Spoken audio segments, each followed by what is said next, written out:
चलिए अब हम लोग देखते हैं पास्ट पार्टिसिपल। क्या देखते हैं?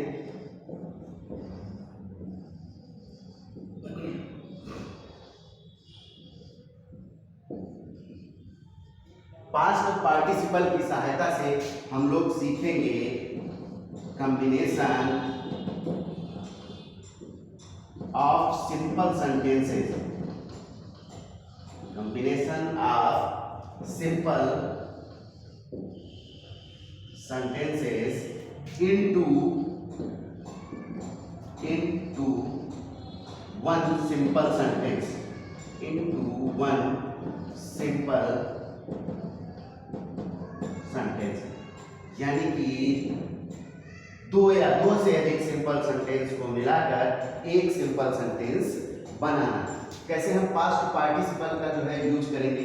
तो देखिए जो ये पास्ट पार्टिसिपल है इसका ये जैसे अभी तक आप लोगों का जो प्रेजेंट पार्टिसिपल था उसका निर्माण कैसे होता था? मेन वर्ब की आईएनजी फॉर्म लगाने से।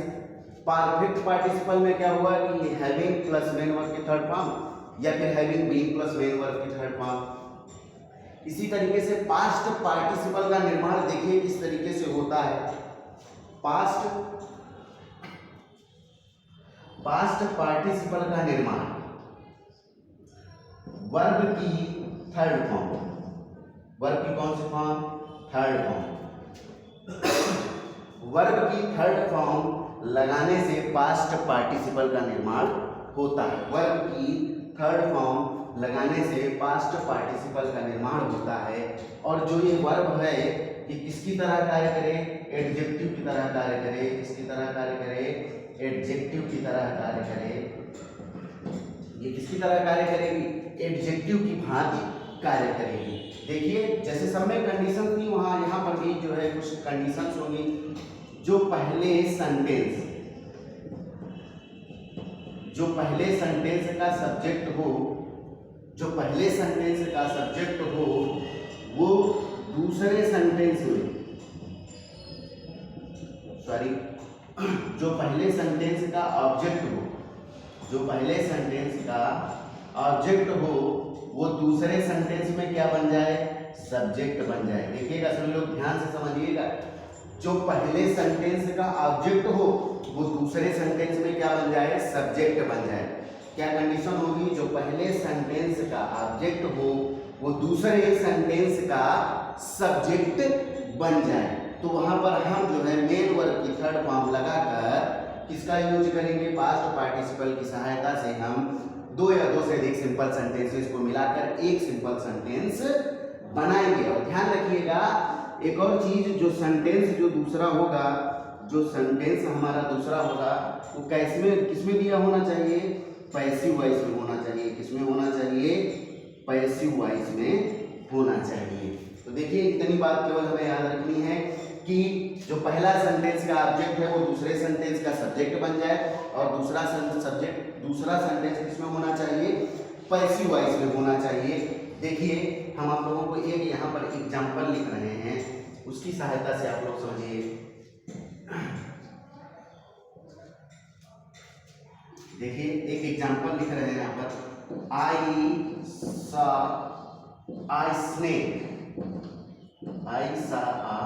स्नेक। मैंने एक सांप देखा। ही was wounded।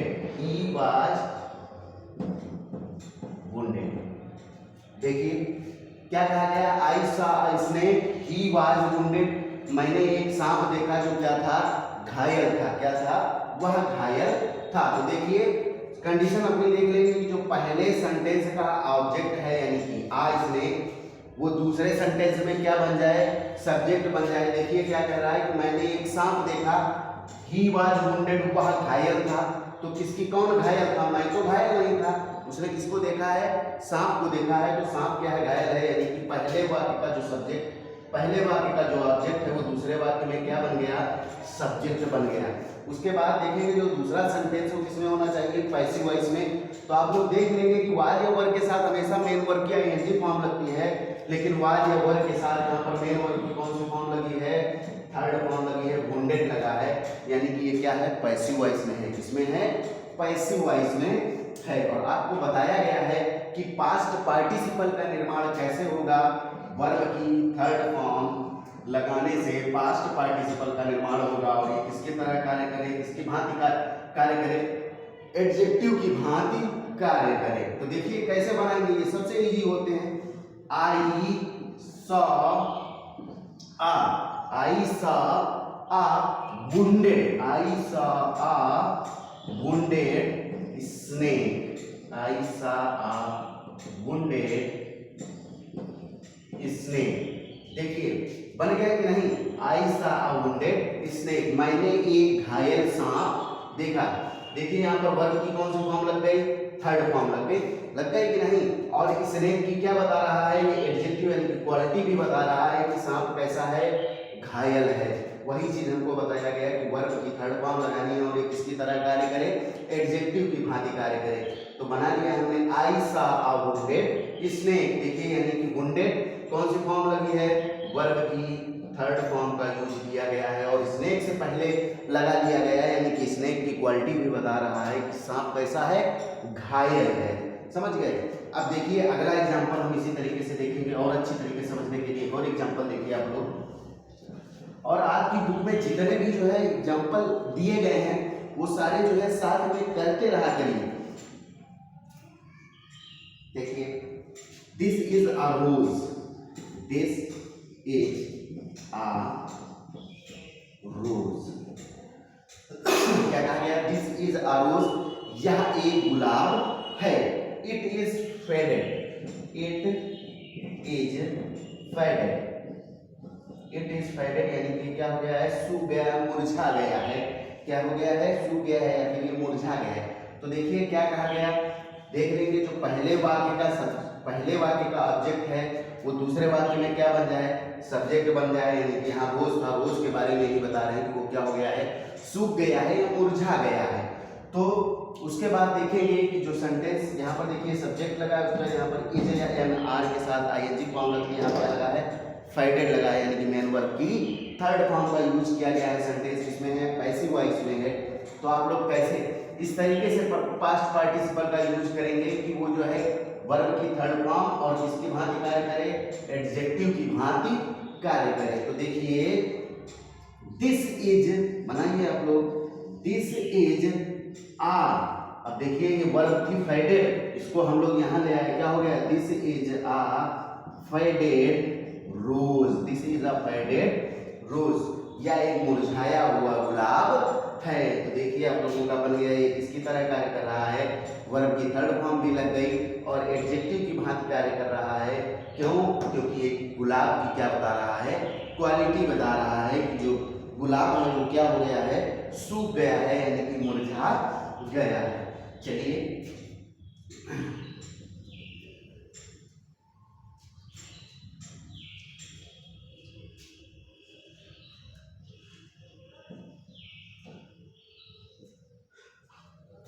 देखिए सारे रूल्स जो है आप लोगों ने पार्टिसिपल की सहायता से जो है सिंपल सेंटेंसेस को मिलाकर जो है एक सिंपल सेंटेंस बनाना सीख लिया। तो आप लोग देख लीजिए थोड़ा, आप लोगों ने प्रेजेंट पार्टिसिपल में क्या किया था, प्रेजेंट पार्टिसिपल कैसे बनाते थे आप लोग, प्रेजेंट पार्टिसिपल कैसे बनाते थे, वर्ब की आईएनजी फॉर्म लगाने से, वर्ब की आईएनजी फॉर्म लगाने से जो है पर प्रेजेंट पार्टिसिपल का निर्माण होता था। दूसरा देखते थे, और यहाँ पर एक और कंडीशन होती थी कि अगर जो है is am are main verb की तरह कार्य करते थे तो हम लोग कैसे करते थे, पहले क्या लगा देते थे, बीइंग लगा देते थे। क्या लगाते थे, बीइंग का प्रयोग करते थे, बीइंग से शुरू करते थे। इसीलिए इन वर्ब को, इन हेल्पिंग वर्ब को क्या बोलते थे, क्या बोलते हैं, बी वर्ब। क्या बोलते हैं, बी वर्ब। अब देखिए इसी तरीके से आप लोग ने इसमें परफेक्ट पार्टिसिपल में,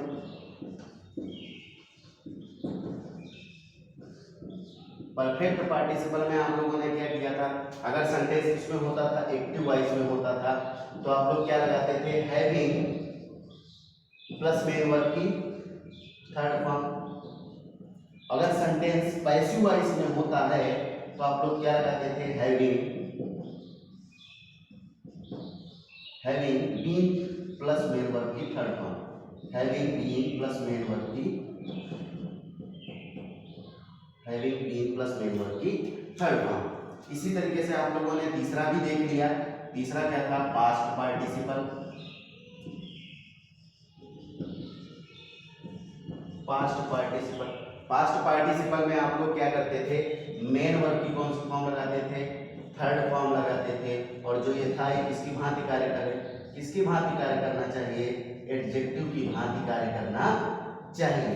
देखिए तीनों आप लोगों ने देख लिए कैसे किन तरीकों से जो है पार्टिसिपल का निर्माण होता है। तो अब आप लोग ज़्यादा से ज़्यादा जो है पार्टिसिपल के एग्जाम्पल करिए और आशा यही करते हैं कि कोई भी जो है आपका जो है फंसेगा नहीं। सारे जो है एग्जाम्पल की सहायता से हमने समझा दिए हैं और आप लोग भी जो है रूल्स सारे जो है देखिए और इन रूल्स पे ही जो है अपनी सारी एक्सरसाइज कंप्लीट करिए।